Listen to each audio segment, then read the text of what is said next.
Kalau mungkin bahasanya lebih luas lagi, kenikmatan dalam ketaatan itu tidak bisa dicampur adukkan secara sempurna dengan kenikmatan dalam maksiat, nggak bisa. Jadi kalau mau maksiat, sekalian maksiat yang optimal.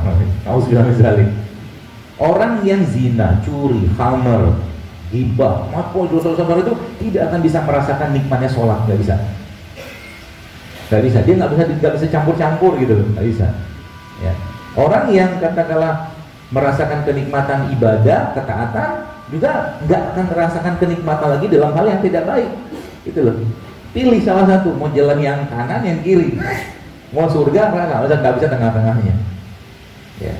Meskipun itu tidak terlalu ekstrim, saya katakan dalam urusan kesehatan. Tapi ingat dulu sekalian, ya.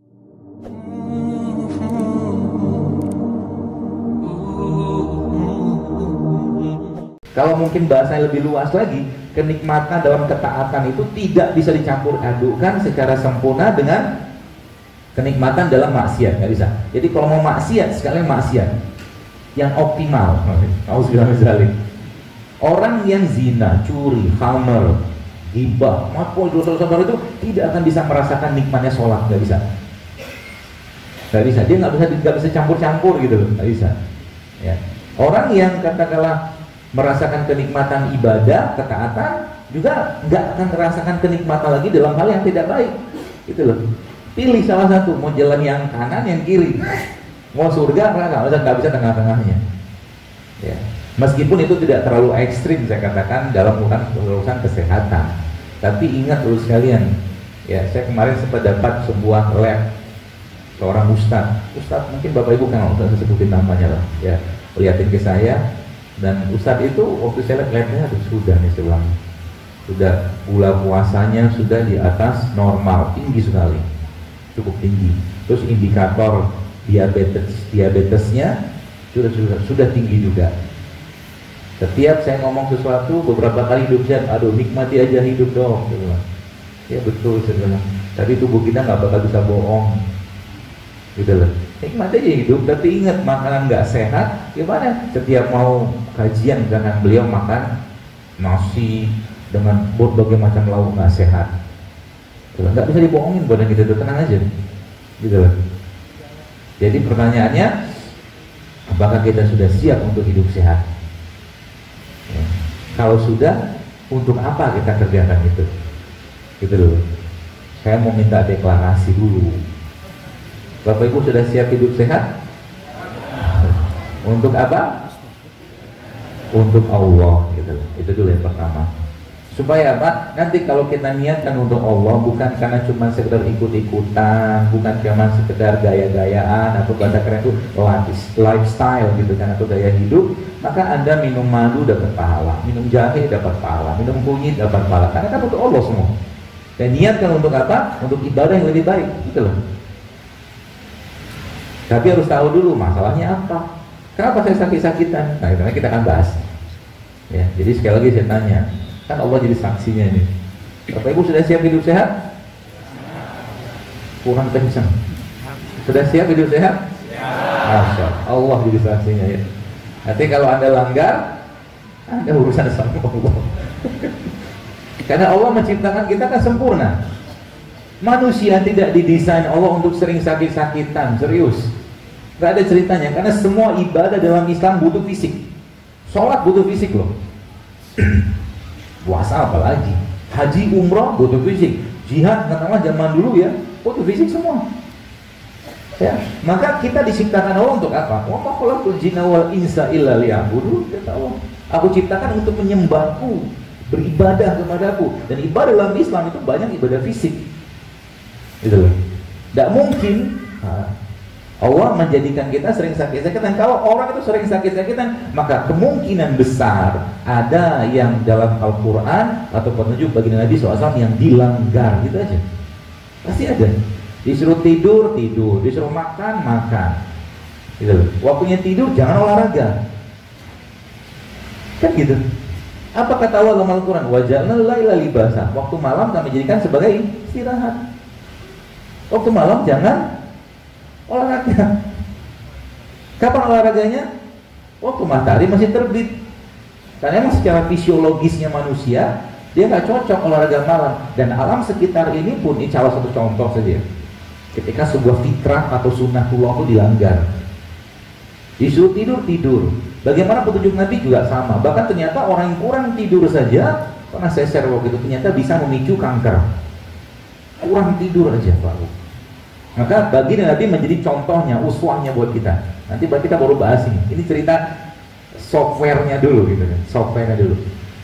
Ya. Jadi baginda Nabi SAW memberikan petunjuknya kepada kita. Salah satunya kan, ba'da Isya Nabi tidur, gak banyak urusan lagi. Isya tidur. Nanti malamnya bangun, kan gitu.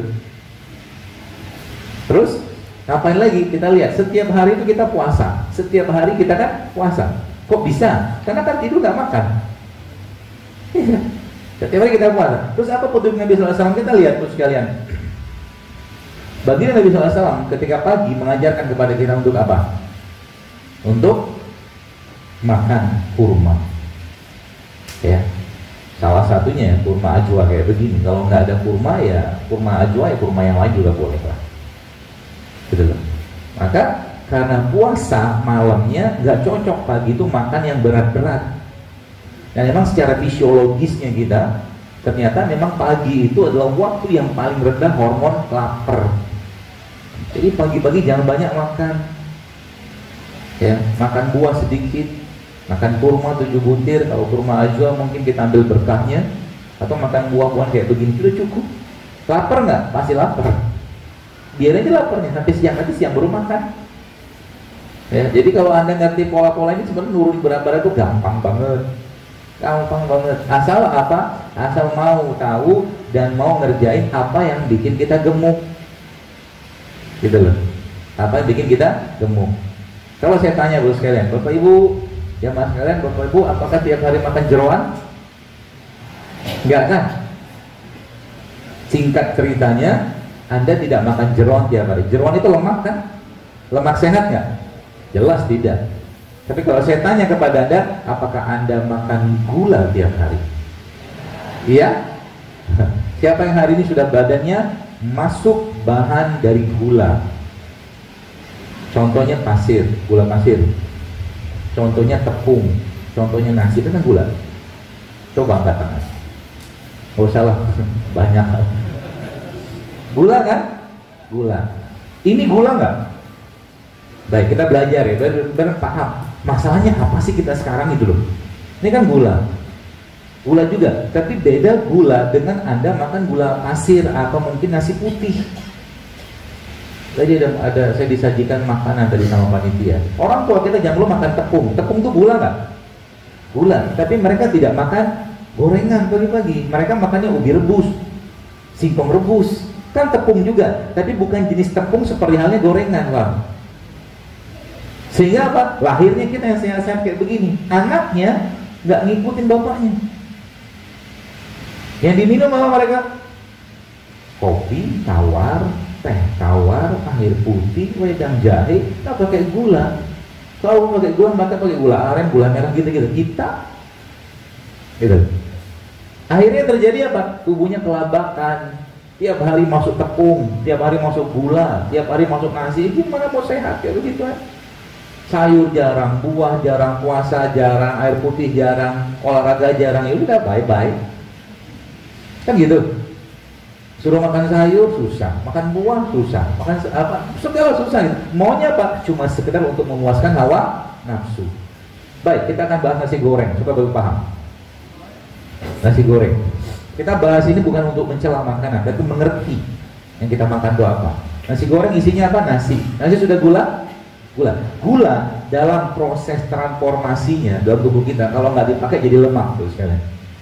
Gula kalau nggak dipakai jadi apa? Lemak. Terutama gula-gula sederhana yang kayak dari nasi putih, gula pasir, tepung, itu gula sederhana. Ya, ini kan gula juga, tapi bukan gula kayak tadi. Ya, bikin gemuk nggak? Nggak ada ceritanya gemuk makan beginian. Maka monyet nggak pernah cerita monyet gemuk.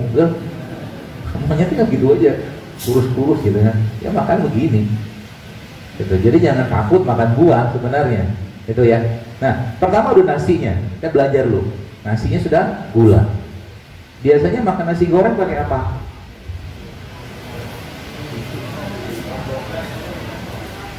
Ada kerupuknya? Ada kerupuknya. Kerupuknya apa? Tepung. Gula lagi?